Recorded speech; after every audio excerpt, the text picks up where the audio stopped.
Hey, what is going on, guys? Today it is basically Christmas in February because VRC have given us not one but two brand new of their LMH/LMDh cars, as well as doing a pretty much major overhaul update to all of the existing LMH/LMDh cars as well. In this video we are going to be looking at the Cadenza V, or the Cadillac V Series R GTP, and in the next video, which is coming out very soon after this one, we're going to be taking a look at what they are calling the Isotta Settini. It's the Isotta Francini Tipo 6 LMH.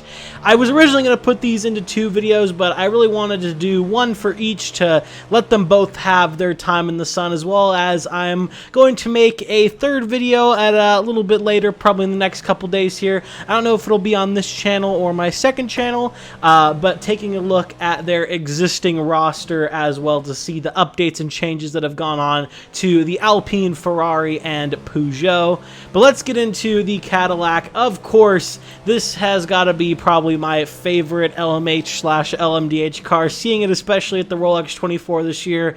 This thing sounds amazing, and VRC have absolutely done it justice, not only just with the sounds as well, but I am very happy to report that the bump start is here in the car, fully represented. Take a listen to it really quick because it sounds amazing.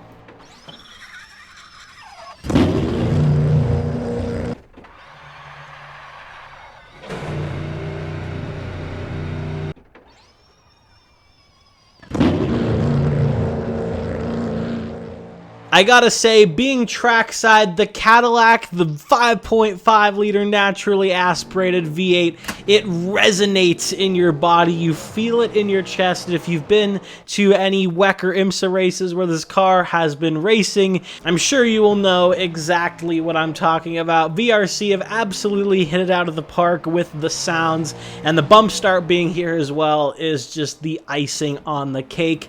As for the specs of this car, it has 700 brake horsepower, I believe, in its highest energy deploy mode. Of course, you're going to be fiddling with that as you are racing, so the power output's going to change. 608 newton meters of torque, again, dependent on how much hybrid deploy you're using. It weighs 1,030 kilograms. Of course, like the rest of VRC's LMH cars, this uses their extended controls app.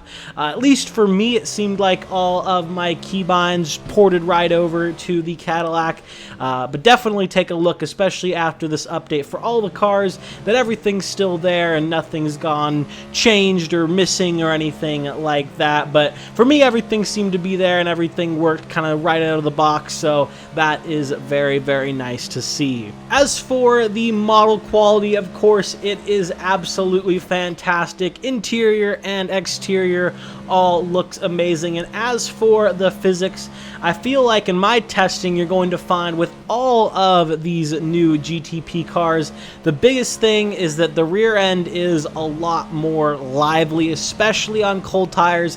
These things have snapped around on me more than a few occasions, which I hate to use this as an example, especially in their current state. And I know a lot of people have their own gripes with iRacing, but I really do think the best representation, at least previously pre-Q1 2025 update for these LMH/LMDh cars, was iRacing, and I can tell you, after having done probably like 35-40 hours of endurance racing in the Cadillac, it feels right there with how it used to feel, at least, again, before they absolutely butchered the cars.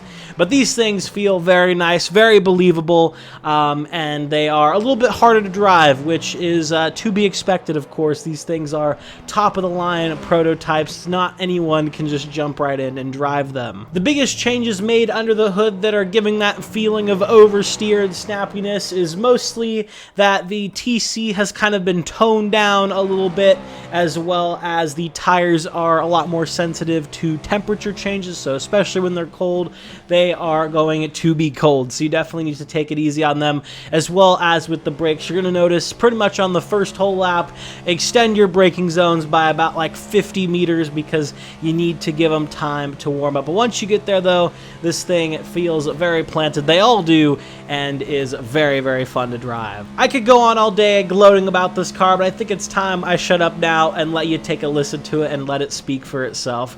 Enjoy an American V8 Symphony.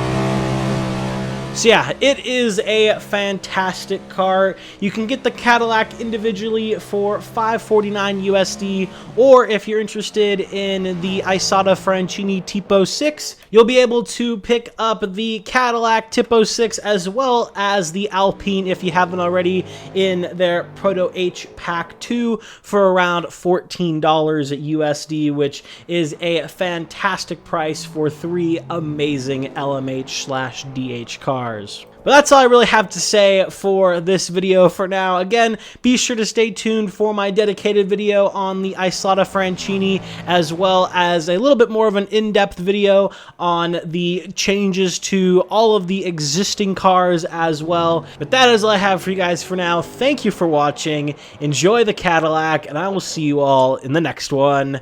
Have a good one, guys.